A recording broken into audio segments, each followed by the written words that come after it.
Gracias, amigas y amigos, muy buenos días. Señor licenciado Alberto Vilar Arellano, presidente de la American Chamber of Commerce. Señor embajador Carlos Pascual, embajador de los Estados Unidos en México. Muy apreciables integrantes del Consejo Directivo de esta asociación empresarial, distinguidos integrantes del Presidium, invitadas, invitados especiales. Muy buenos días a todos. México y Estados Unidos tienen una sólida tradición de cooperación económica. Estoy convencido, amigas y amigos, de que no solo la proximidad geográfica, sino la complementariedad de nuestras economías hace del proceso de integración un proceso natural, un fenómeno no solo explicable, sino incluso deseable, particularmente en una economía global, donde precisamente los procesos de integración y complementariedad son los que determinan la competitividad de las economías. En el caso de México y Estados Unidos, pues no puede ser más claro. Es, como yo he insistido en señalar, es casi un caso de libro de texto. Una economía grande al lado de una economía pequeña o relativamente pequeña, una economía intensiva en capital, como la americana, con una economía intensiva en mano de obra, como es la mexicana, complementariedades incluso que se explican hasta por el diferencial de edades de la fuerza laboral. La fuerza laboral en los Estados Unidos, como en el caso de muchas naciones desarrolladas, tiene más bien una tendencia ya creciente en la parte del retiro.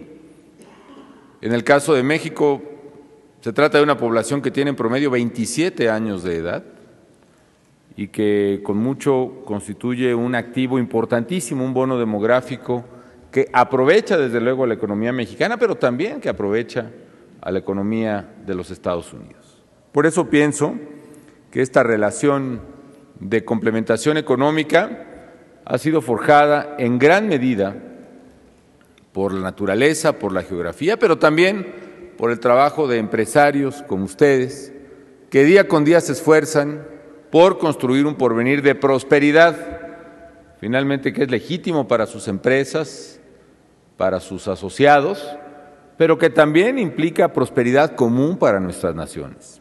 Y por ello celebro el poder estar nuevamente con los directivos y con los socios de la American Chamber of Commerce en esta 9ª Convención Nacional. No sé de las 9 cuántas me ha tocado participar en distintas calidades, oficios, tareas, pero siempre será un gusto el estar con ustedes. Así que pues mi reconocimiento a todos, líderes de empresas que han creído en México a lo largo de más de 9 décadas, algunas de ellas más, y que han convertido a Estados Unidos en la más importante fuente de inversión hacia nuestro país.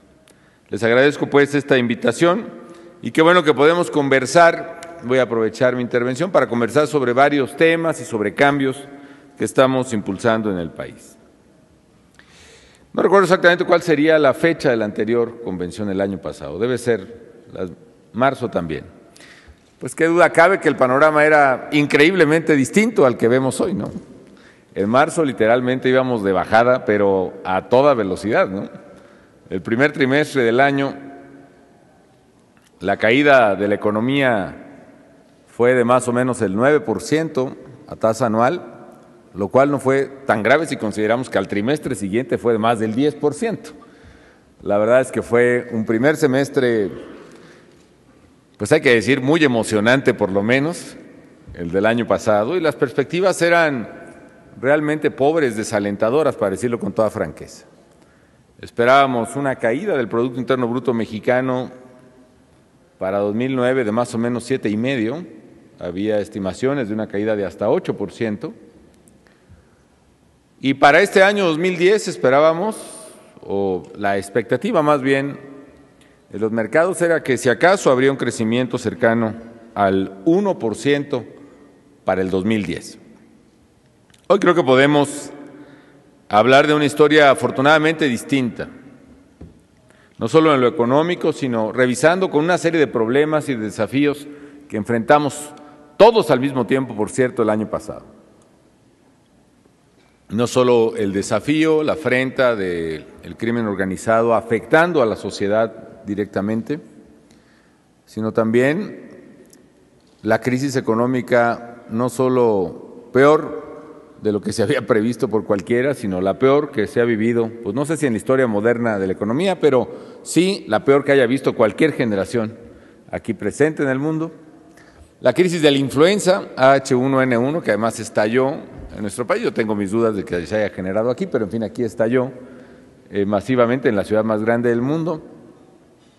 La segunda peor sequía en el caso de México en 68 años, que incluso puso en riesgo la sustentabilidad para el agua en la Ciudad de México. Llegamos a tener, cuando empezamos a racionar muy seriamente el consumo de agua, empezamos a tener disponibilidades de menos de 3 meses para la ciudad de la Cuenca de Cutzamala. Hoy tenemos disponibilidades de casi 11 meses, un asunto que está en vías claras de solución. En fin, la caída para el caso de México no solo de la recaudación derivada de la crisis, sino la caída más severa en términos de producción de petróleo. Perdimos 200,000 barriles diarios en un año de producción.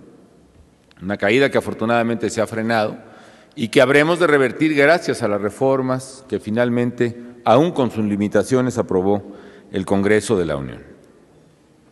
Hoy, pues, gracias a la suma de esfuerzos y desde luego a la suma de esfuerzos de empresarios nacionales y globales, a la suma de esfuerzos de trabajadores, de inversionistas, de gobiernos, del gobierno federal, la peor parte de la tormenta, la verdad es que ha quedado atrás y la economía mexicana está iniciando la ruta de la recuperación. Les comparto varios indicadores, porque luego dicen que pues es simplemente buenos deseos del presidente y demasiado optimismo, etcétera, pero los indicadores ustedes los tienen. El último trimestre de 2009, todavía el año de la crisis, el Producto Interno Bruto de México registró una variación trimestral anualizada, de 8.4%. Ciertamente fue un muy buen trimestre para Estados Unidos. Había mucha alegría porque las cifras de variación trimestral anualizada eran de 5 y pico por ciento. En México fue de 8.4%.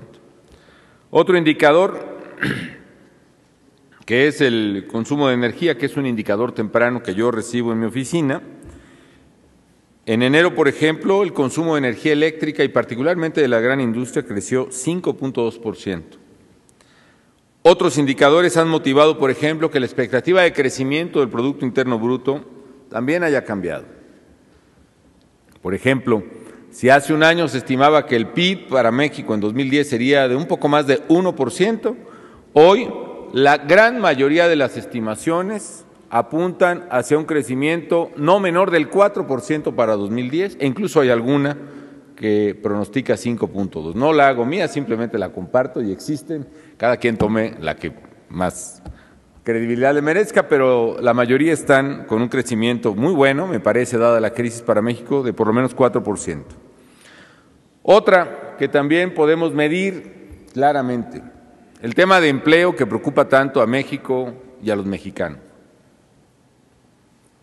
Aquí menciono dos cosas. Primero, aunque la crisis de 1995 fue peor que esta, por la caída del PIB, no fue tan grave como esta fue más grave que la de 95, 6.5% negativo. En 1995, siendo una crisis menos grave, hubo menos pérdida de empleo, más pérdida de empleo, En 95 perdimos 10 empleos de cada 100, 1 de cada 10 en México. ¿En qué tipo de empleos? Empleos formales en el Seguro Social.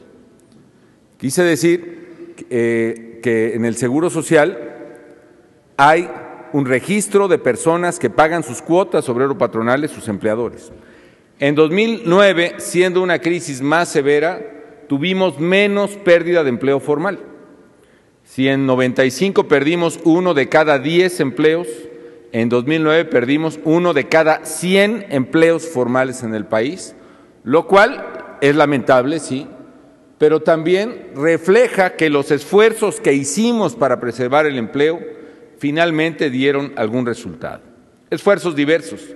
En el caso de muchas empresas de la Cámara Americana de Comercio, por ejemplo, se afiliaron al programa de paros técnicos, el programa de Protección del Empleo, mediante la cual llegamos a acuerdos con los sindicatos, empresas y gobiernos para que si el trabajador aceptaba ganar una parte menos en su salario, en lugar de ser despedido, la empresa aceptaba pagar una parte de ese salario en lugar de reducir su plantilla, el gobierno pagaría otra parte de ese salario y así preservamos 500,000 de empleos en la industria exportadora nacional, que fue severamente castigada.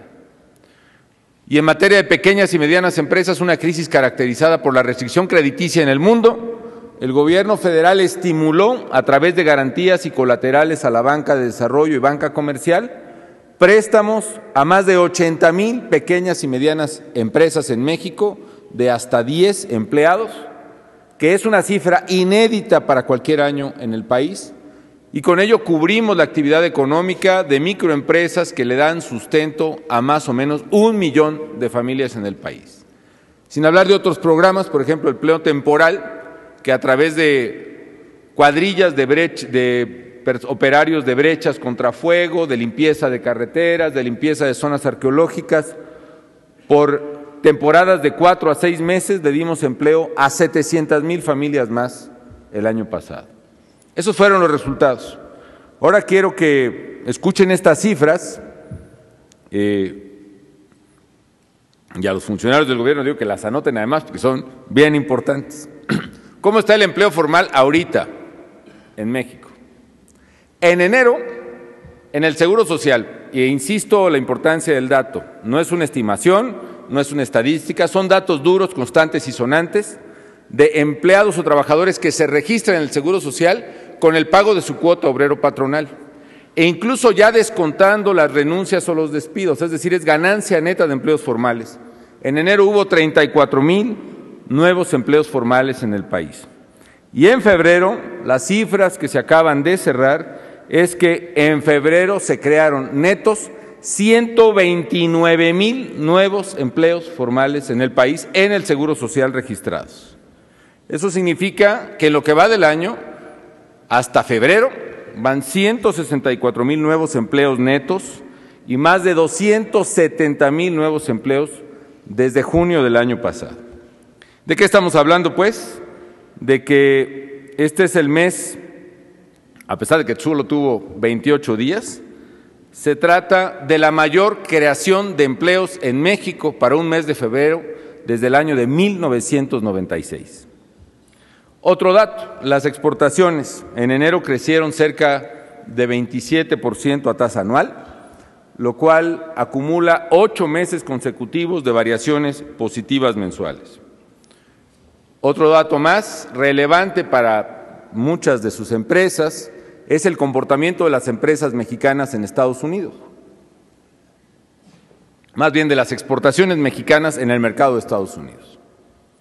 Generalmente, desde principios de este siglo, y ya llevamos una década del siglo, por cierto, vimos constantemente cómo la proporción de mercado de México en el mercado de importaciones americanas se venía reduciendo constantemente, particularmente frente a exportaciones chinas. 2009 es el año en que el market share de México creció 10% en Estados Unidos de exportaciones frente a China, frente a India, frente a Brasil. ¿Por qué razón? Porque evidentemente hubo un crecimiento de factores de competitividad en México que mencionaré en un momento más. Otro dato, la capitalización de la banca mexicana. En 94-95 la banca fue parte importantísima del problema. Hoy, en 2009, fue parte de la solución, porque la tasa de capitalización de activos de la banca mexicana está arriba del 14%, casi, diría, casi el doble del requerido en el estándar internacional. Otro dato más, las reservas internacionales, a pesar de que tradicionalmente las crisis en México venían acompañadas de fuertes movimientos de capitales hacia afuera, no fue la excepción, por cierto, una parte de esta, pero hoy los mecanismos finalmente funcionaron y hoy las reservas internacionales de México están alcanzando niveles cercanos a los 95,000 millones de dólares, que es la cifra más alta que haya tenido el Banco Central en México y refleja una enorme fortaleza del sistema financiero en su conjunto. Otra más, el riesgo país de México que es un indicador precisamente no solo de la confianza de los inversionistas, sino también reflejo de lo que los inversionistas ven que ocurre en el país. Ayer llegó el riesgo país a 136 puntos, que otra vez es uno de los más bajos que hemos tenido. Todavía no ha sido el más bajo como el que tuvimos en 2007, pero vamos rápidamente apuntalando esa tendencia. En plena crisis, por ejemplo, el riesgo país de México era más alto, por ejemplo, que el riesgo de Brasil. Los credit default swaps de México también tenían una puntuación superior a las de Brasil. Había temores del comportamiento financiero de México. Finalmente, pasos muy difíciles, muy dolorosos para la sociedad, para cualquier gobierno, pero indispensables, como fueron los del paquete fiscal 2010, permitieron que México recuperara precisamente su fortaleza, su credibilidad. Hoy el riesgo país es sensiblemente más bajo que el riesgo país de Brasil y los credit default swaps también son sensiblemente más bajos que los CDS brasileños y de otras naciones latinoamericanas. Y de hecho nos acercamos en términos de riesgo país nuevamente al líder en nuestra región, que es Chile. La semana pasada el gobierno federal emitió un bono a 10 años de $1,000 millones en las condiciones más favorables que se hayan visto para este tipo de colocaciones. ¿Qué está pasando en el ámbito del comercio internacional con México? Yo creo que estamos ganando competitividad en varios frentes. Primero, porque estamos invirtiendo muy fuerte en infraestructura. Segundo, porque estamos haciendo un esfuerzo de regulatorio importante. Tercero, porque estamos abriendo varios frentes a la competencia que antes estaban relativamente cerrados. Cuarto, porque los costos de transporte para nuestros competidores, vamos a llamarlo así en términos de países, han variado. Es decir, tenemos ya demostrado un ejercicio que hicimos el mes pasado, que un refrigerador producido en México y vendido en Estados Unidos contra un refrigerador producido en China y vendido en Estados Unidos, el refrigerador mexicano era 9% más barato. ¿Por qué razón? Porque hemos ganado en términos de competitividad de costos de transporte, hemos ganado en competitividad de costos laborales porque ha habido también cambios laborales importantes en China, quizá pocos perceptibles. Tuvimos una gran competitividad con el tipo de cambio. Hoy el flujo de capitales hacia México lo está volviendo a apreciar quizá un poco, pero nos dio un gran margen de competitividad. Y esto es algo importante también, amigos, de la crisis. ¿Qué otra cosa pasó? Es la primera vez en México que se da, a mi juicio, una depreciación del tipo de cambio tan importante. Pasó de 10 pesos más o menos por dólar hasta un momento crítico donde andaba casi en 16, finalmente cerró el año alrededor de 13, pero finalmente es un movimiento de 25 o 30% en el tipo de cambio, sin que eso se tradujese, como fue en otras crisis en México recurrentes, 76, 82, 87, 94, en un golpe insostenible en materia de inflación. De hecho, la inflación del año pasado fue una de las más bajas que hayamos tenido, 3.57%. Esa competitividad se refleja y la están viendo algunos analistas y consultores a nivel internacional. Por ejemplo, el indicador que sigue A.T. Kearney señalaba que México ocupaba el lugar número 19 como destino de inversión en el mundo. Hoy, en el indicador que publicó recientemente, México ya ocupa uno de los 8 primeros lugares como destino de inversión en el mundo y vamos a seguir adelante. Otro, AlixPartners, por ejemplo, confirmó a México como la nación más competitiva para manufacturas por encima de China, por encima de India y por encima de Brasil.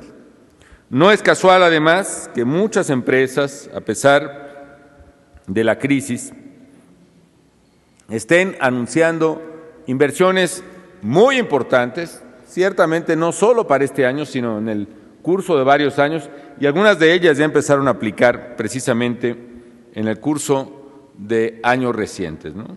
Empresas como PepsiCo, Coca-Cola, con inversiones alrededor cada una de $5,000 millones en estos años para México. Cisco System también, con cifras de billones. Microsoft, las empresas automotrices americanas, Chrysler, Ford, que han hecho inversiones muy importantes, General Electric también ha hecho anuncios importantes de inversión, etcétera.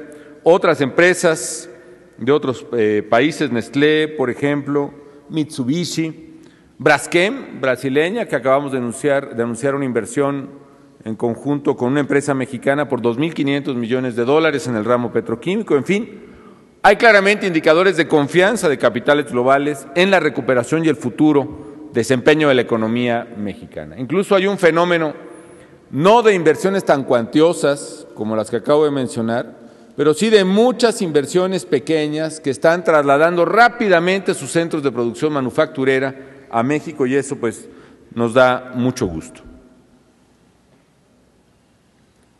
Así que, amigas, amigos, tenemos datos que son alentadores y que, sin embargo, eso no nos hace perder la mira de que tenemos que ampliar y acelerar las reformas en nuestro país para hacer nuestra economía todavía más competitiva, todavía más segura. Tenemos muy en claro que no solo nos corresponde trabajar además para que la economía mexicana se recupere su paso en la senda del crecimiento, sino transformar a fondo el aparato productivo para que sea la economía mexicana lo que hemos querido que sea, una economía ganadora, una economía que gane en un mundo global que compite ferozmente. Y por eso, pues hay que avanzar en varios frentes. Primero, en uno muy importante que se ha mencionado aquí, que es el Estado de Derecho. El gobierno federal se ha mantenido firme en este renglón. Y miren ustedes que digo Estado de Derecho porque el objetivo primordial, ni primordial y menos único para nosotros, es el tema del narcotráfico. Nuestro objetivo primordial es la seguridad de los ciudadanos, la seguridad de los visitantes a México, la seguridad de quien invierte en México. Y esto es una regla elemental de certidumbre para cualquier ciudadano, para cualquier familia y también para cualquier inversión. Este gobierno cree firmemente en la ley, cree firmemente en el Estado de Derecho. Esa es la razón de nuestra lucha y de nuestro esfuerzo. Y precisamente por ello combatimos con todo lo que es la mayor amenaza para el Estado de Derecho en nuestro país, que es el crimen organizado en sus distintas expresiones. Y por esa razón, precisamente, seguiremos haciendo este esfuerzo. El Estado de Derecho es indispensable para el crecimiento de cualquier economía. Veámoslo desde este ángulo.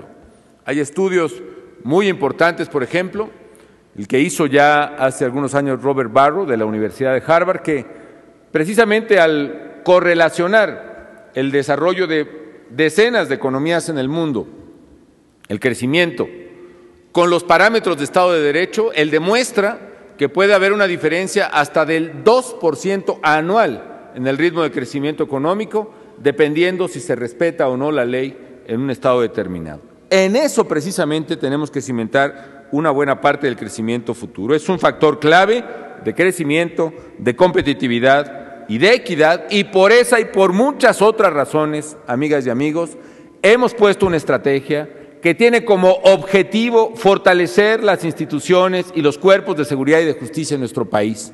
Una estrategia de mediano plazo, una estrategia compleja, una estrategia difícil de explicar, de asumir colectivamente, pero es una estrategia acertada y que va a dar frutos en nuestro país. Tenemos desde luego problemas, sí, pero la clave es que estamos resolviéndolos. Tenemos problemas, pero los estamos enfrentando y los estamos resolviendo. Tenemos una estrategia en campo y esa estrategia va avanzando a pesar de los costos, a pesar de las dificultades que esta estrategia implica. Y también tenemos un problema, no solo un problema real, sino un problema de percepción. Yo sé que México ha estado en la severidad del análisis, no solo nacional e internacional, pero también es cierto que hay parámetros que nos pueden ubicar más o menos también en términos de magnitud de qué estamos hablando. Tuvimos un año complicado el año pasado, efectivamente, por el enfrentamiento de unos cárteles contra otros que se han visto debilitados, diezmados por ese mismo enfrentamiento y por la propia acción de la autoridad y que disputan porciones de territorio, sí. Pero aún así, tuvimos una tasa de homicidios en México de 12 por cada 100,000 habitantes, una tasa alta. Sin embargo, en términos de percepción, comparémoslo, por ejemplo, con la tasa de homicidios por cada 100,000 en Brasil. Brasil tiene una tasa de homicidios de 25 por cada 100,000 habitantes, es decir, más del doble que México. Y sin embargo, la percepción es muy distinta. O de Colombia, que tuvo 36 por cada 100,000, para no hablar de Venezuela, que tuvo arriba de 50, ya andaban las cifras de 60, etcétera. Sí tenemos problemas específicos, además, muy serios, que estamos resolviendo también y enfrentando como en Ciudad Juárez. Un tema muy, muy delicado, pero que ahora tenemos una estrategia integral, no solo policíaca y de acción, sino también de recomposición del tejido social. De largo plazo sí, pero sé que va a funcionar. Pero también hay problemas específicos en ciudades en todo el mundo. Simplemente, por ejemplo, el último dato disponible del FBI para homicidios en la ciudad de Nueva Orleans, por ejemplo, es de 95 por cada 100,000 habitantes.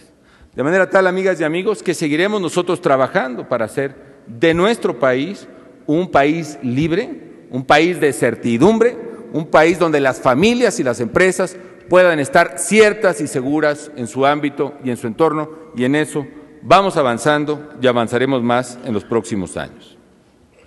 En segundo lugar, estamos destinando a infraestructura la mayor cifra que se haya destinado en la historia del país, por lo menos en el México reciente, niveles del 5% del Producto Interno Bruto de inversión impulsada, tanto pública como privada en el país.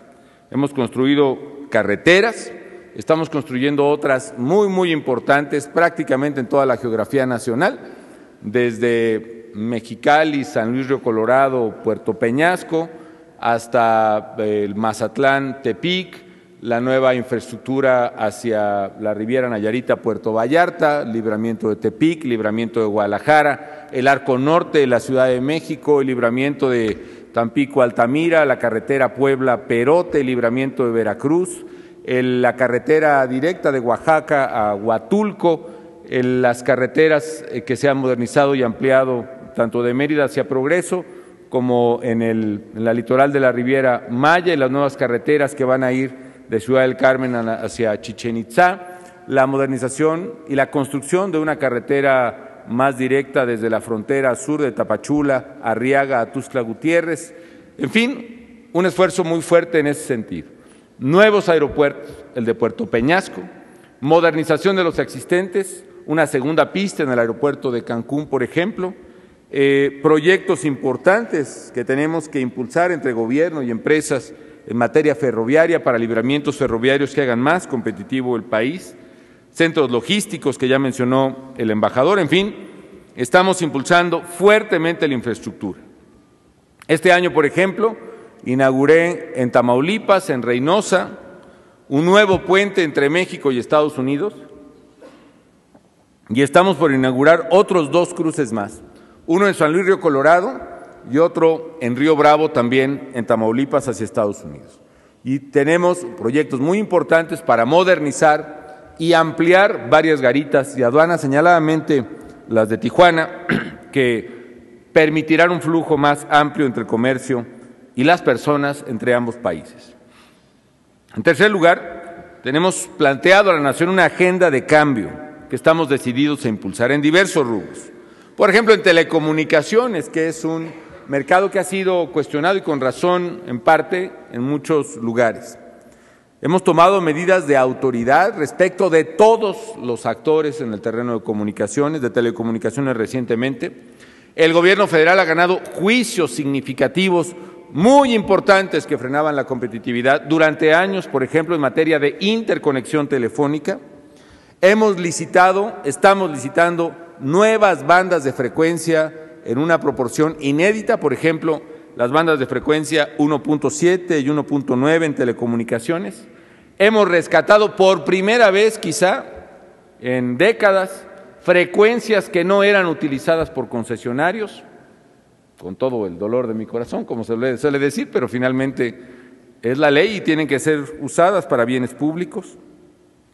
Hemos licitado, CFE, por ejemplo, por primera vez ya está prestando el servicio de fibra iluminada para usuarios y agentes de telecomunicaciones, que precisamente fomenta la competencia, y también por primera vez estamos licitando fibra obscura de Comisión Federal de Electricidad, que va a permitir crear una nueva columna vertebral, un nuevo backbone en materia de telecomunicaciones. En fin, estamos impulsando con el Congreso de la Unión el dictamen de varias iniciativas laborales que, de lograrlo, permitirán reformar el mercado laboral en México y hacerlo también más competitivo.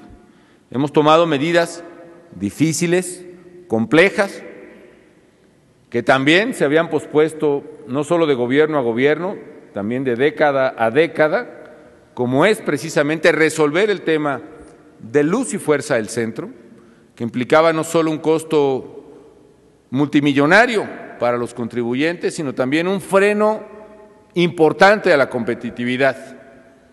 Calculamos que entre desarrollos habitacionales, centros comerciales y empresas que no se habían podido establecer, habiendo no solo solicitado, sino pagado el servicio eléctrico por anticipado a luz y fuerza, se pueden crear aproximadamente unos 200,000 empleos en los próximos años simplemente utilizando ese servicio.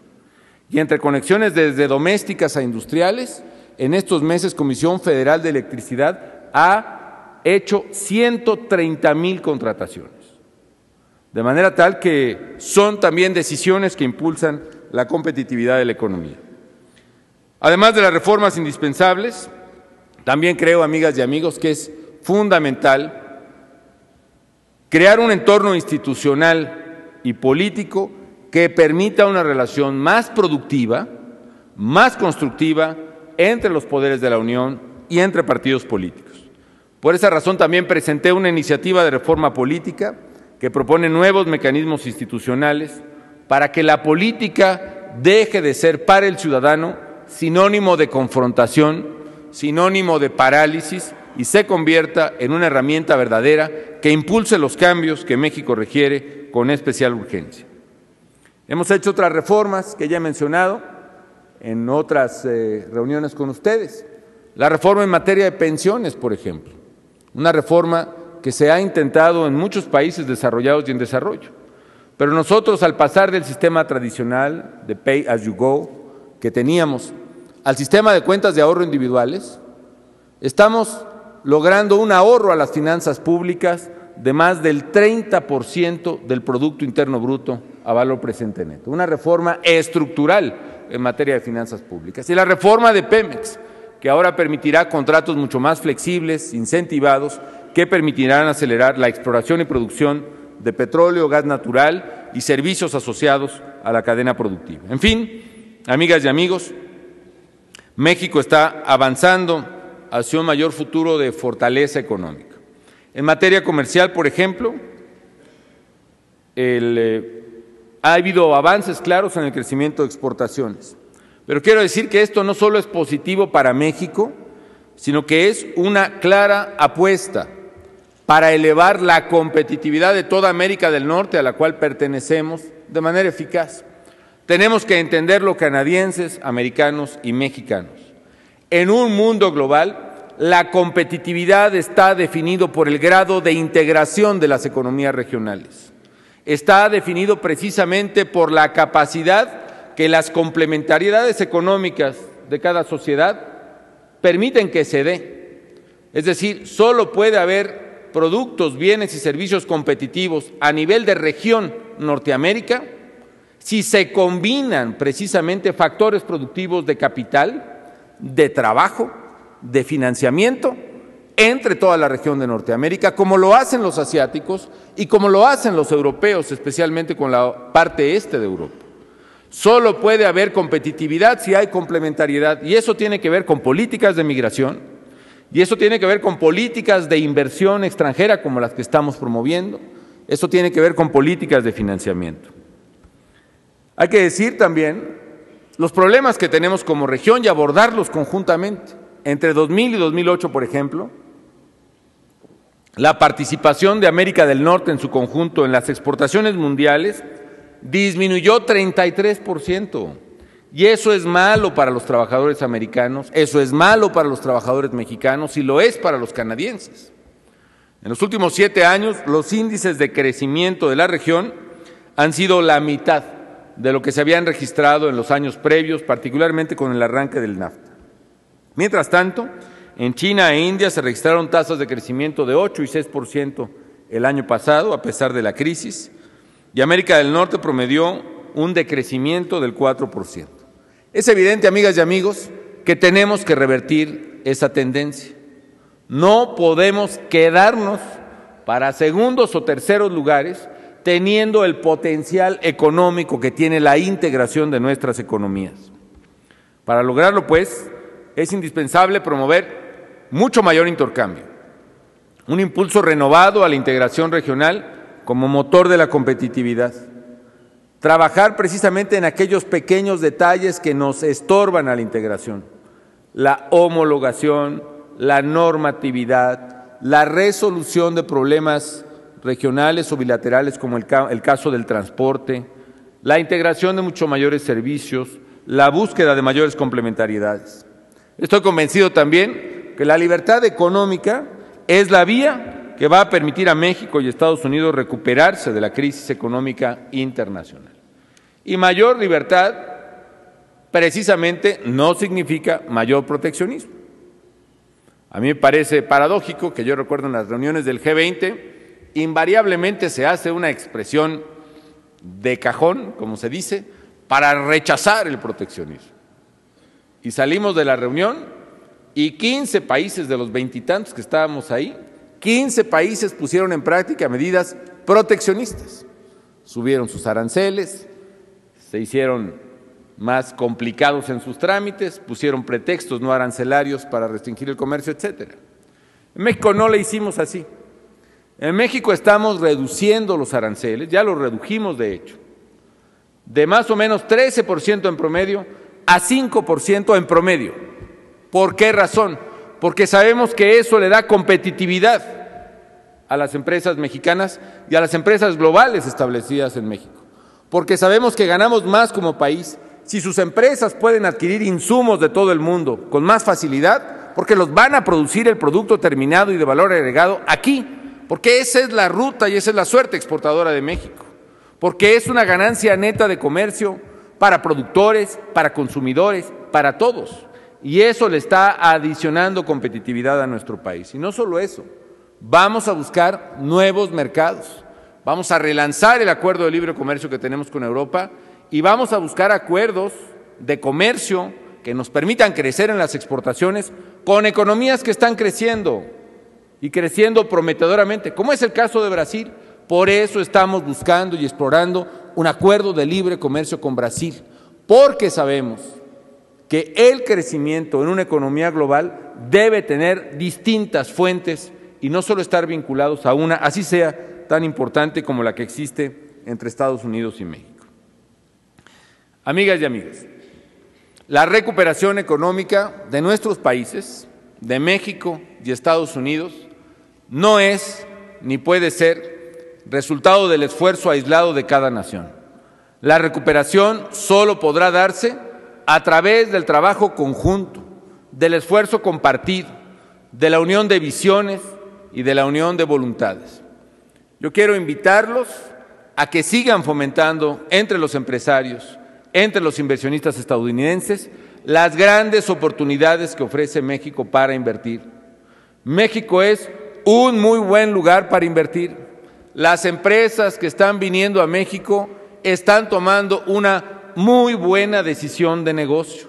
Somos una economía competitiva y no solo para exportar a todo el mundo, que lo podemos hacer, por cierto, por condiciones geográficas inigualables, porque somos la única economía en desarrollo pegada con 3,000 kilómetros de frontera a la economía más grande del mundo, porque tenemos 11,000 kilómetros de costas que nos conectan directamente tanto a Asia y las poderosas economías asiáticas como a Europa o a África o a las dos costas de Estados Unidos, porque somos el eslabón natural, cultural, histórico y económico entre el norte y el sur, desde luego nuestro continente, entre Estados Unidos y Canadá y América Latina, pero también tenemos un enorme potencial como eje articulador del comercio y la inversión global. Y no solo eso, insisto, como país exportador y productor, también como país consumidor, por la población mexicana, por su edad, por su enorme potencial demográfico, por el propio crecimiento de nuestra economía, por el enorme potencial que tenemos. México sigue siendo hoy considerada como una de las economías, de las 5 economías más grandes del mundo para el año 2050. Eso representa una oportunidad singular para cualquier empresa que mire precisamente con detenimiento el futuro económico y las tendencias globales de la economía. Así que sigamos trabajando, cada quien en su trinchera, y construyamos una América del Norte más próspera, más competitiva, más fuerte, en la que estadounidenses y mexicanos progresemos juntos como socios, como amigos y como aliados estratégicos. Hagamos cada quien lo que nos corresponde y nos va a ir bien a todos nosotros. Muchísimas gracias.